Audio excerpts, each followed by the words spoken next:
सगळ्या गोष्टी प्रयत्नाने मिळतात, पण सुख नावाची गोष्ट प्रयत्न करून मिळते का? अहो सुखासाठी रात्रंदिवस तळमळ असते महाराज. सुखालागी करीसी तळमळ रात्रंदिवस. याची टोपी त्याच्या डोक्यात, त्याची टोपी याच्या डोक्यात, आणि सगळ्या टोप्या आपल्या डोक्यात. असंच करतायत. सुख मिळवण्यासाठी याच्या त्याच्या मुंड्या पिरगळून सुद्धा महाराज त्या ठिकाणी सुख मिळवण्याचा प्रयत्न आता सध्या या कलियुगामध्ये चालू आहे. पण त्याने सुख मिळतंय का हो? काहीही करा सुख मिळत नाही. का मिळत नाही? कारण सुख मिळण्याचं साधन कोणतं असेल, सुख मिळण्याचं ठिकाण कोणतं असेल, तर तो फक्त देव आहे. सुख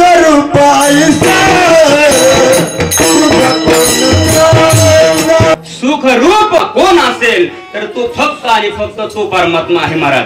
या जगाच्या पाठीवर प्रत्येक जण दुखी आहे महाराज. जो देखे सो दुखिया बाबा, सुखिया कोई नाही रे. प्रत्येक जण दुःखी आहे. कोणाकडे पहा दुःखीच आहे. आपण एखाद्याला विचारलं कस काय शामराव बरं आहे का, ते फक्त इथून वर म्हणतो हा बरं आहे, पण ते खरं आहे का? नाही. प्रत्येक जण दुःखी आहे. ज्याच्याकडे पहा त्याच्याकडे तो दुःखीच आहे. तो फक्त म्हणत असतो हा बरं आहे, पण इथून वर म्हणतोय, पण त्याचं दुःख त्यालाच माहित असतं. काय झालं, एकाने अमेरिकेवरून बूट आणला महाराज. बूट एवढा भारी होता. बूट घातल्यानंतर बुट्टा गडी होता, पण हाईट वाढवत होता, कारण बूटच उंच होता. बरं चालताना तो कर कर कर कर वाजत सगळ्या गावात मिरला. दिवसभर सगळ्या गावाने विचारलं महाराज केवढाचा आहे बूट, काय बूट आहे, वा वा वा काय बूट आहे, काय भारी दिसतो. दिवसभर गावामध्ये घालून फिरला. दुसऱ्या दिवशी बिना बुटाचा बिना चपलाचा अनहोनी पायाने गावात चालत आला.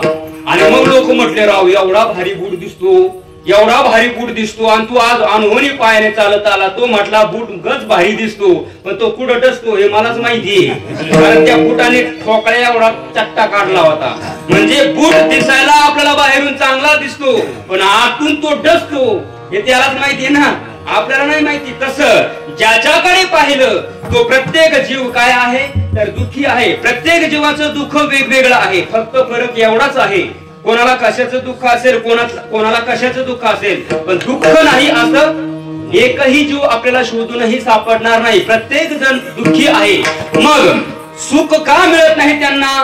कारण ज्या ठिकाणी सुख मिळणार आहे त्या ठिकाणी ते सुखाचा शोध घेत नाही, आणि ज्या ठिकाणी दुःखानेच ओतप्रोत भरलेला, पोत्याने भरलेला जो संसार आहे त्या संसारामध्ये सुख शोधण्याचा प्रयत्न करतोय. आणि संसार सुखाचा आहे का? दुःख बांधवडी आहे हा संसार. संसार सागरोगा बहुदुःखाचे मूळ, जनवादान ठरून माझे केले इंगळ. इंद्रिय वज्र घाते तपे उष्णवरी ज्वाळ, सोसिले काय करू दुर्भर हे चांडाळ. किंवा संसार दुःख मूळ विश्रांती नाही कोटी रात्रंदिवस तळमळ. या संसारामध्ये सुख आहे का? नाहीये. मग जगद्गुरु तुकोबरायांनी या सर्व जीवांची अवस्था बघितली. कारण संत महात्म्यांचं कामच ते ना. कशासाठी आले? आम्ही वैकुंठवासी आलो याची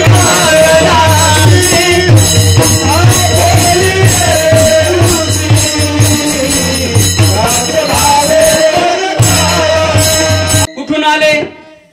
आम्ही वैकुंठवासी, वैकुंठातून आले. कशासाठी आले? आड रानाने धावणार हे जग आहे ना त्याला सन्मार्गाने लावण्याकरता आले. कारण जगद्गुरु तुकोबरायांनी त्या ठिकाणी ते सुख प्राप्त करून घेतलं होतं. आणि इतर जीवांकडे बघितलं तर प्रत्येक जण दुःखी आहे, आणि तेच सुख त्यांना मिळावं. कारण येतो हिताचा कळवळा, त्यांना आपल्या हिताचा कळवळा आहे. म्हणून संत महात्म्याने तुम्हा आम्हाला पदोपदी जागोजागी वेळोवेळा सावध केले. आता जागा रे भाई जागा, डोळ्याची जल्या नाडोनी भागा रे, जागा रे भाई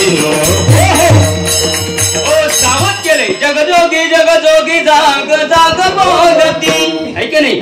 संत महात्म्याने तुम्हा आम्हाला पदोपदी जागोजागी वेळोवेळा सावध केलं की बाबा रे सावध होनी भजनी लागा, देव करा कैवारी.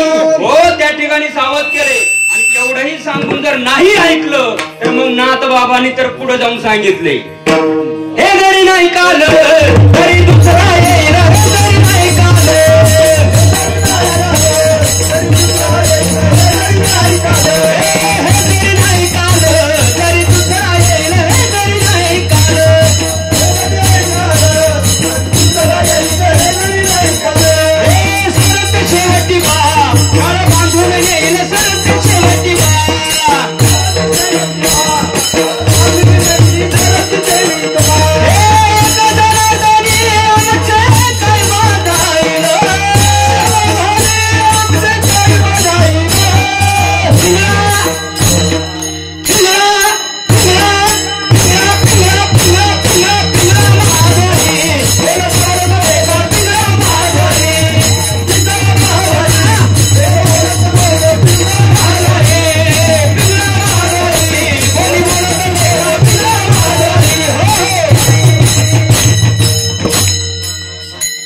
पिंगळ्याच्या माध्यमातून नाथ बाबा सांगतायत की बाबा रे, जर हे नाही ऐकलं तर काय करीन तो काळ.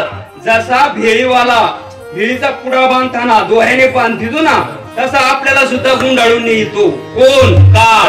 म्हणून संत महात्मे तुम्हा आम्हाला पदोपदी जागोजागी वेळोवेळा सावध करतायत की बाबा रे, अरे मानवी जीवनामध्ये जन्माला आलात ना, मग जर तुम्हाला सुख हवं असेल तर कुठेही सुखाचा शोध घेऊ नका. दुःखाने ओतप्रोत भरलेला तो संसार आहे, त्याच्यामध्ये सुखाचा लवलेशही नाही ना.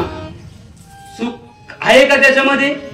थोडं सुद्धा सुख नाही. सुख पाहता आणि दुःख असा तो संसार आहे, त्याच्यामध्ये तुम्हाला सुख मिळणार नाही. मग जर तुम्हाला सुख हवं असेल तर तुम्ही एकच काम करा. काय करा? पुला तो